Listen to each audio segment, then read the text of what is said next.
Bom, sí, esta en verdad algo que era sumamente popular vooral door die ku esta ja, esta een controversie over de cantica que me era o que mais que nunca devia popular.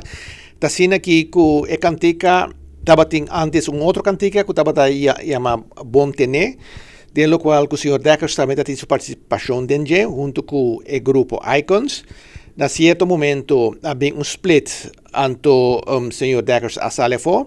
lo qual ku e grupo ahasi nang a ko e cantica cambiele, nang a cambia e letrera full,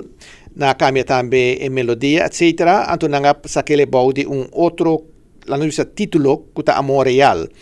Lo qual que passa con un certo momento Amor Real tapa ta drai riba YouTube, baudi e channel del signor Jansen e Decoded, anto signor Deckers a mane pidi YouTube bahanang pa sobra e tapa ta e autor intelectual di e disco, lo qual que YouTube hasi tambe.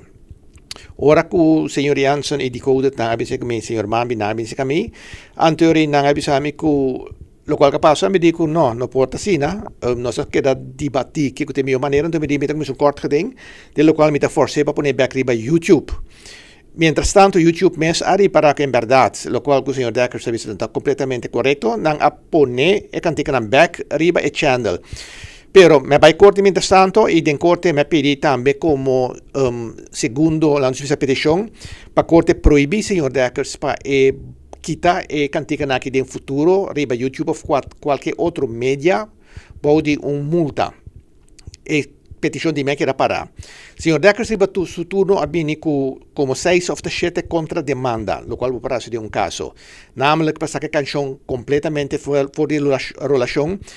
panna usa su canzone mas, panna usa ningún otro cantica di gemas, tem mais ou menos 60 cantica, mi da chiede di con Icons lo ta interessado in su cantica nang,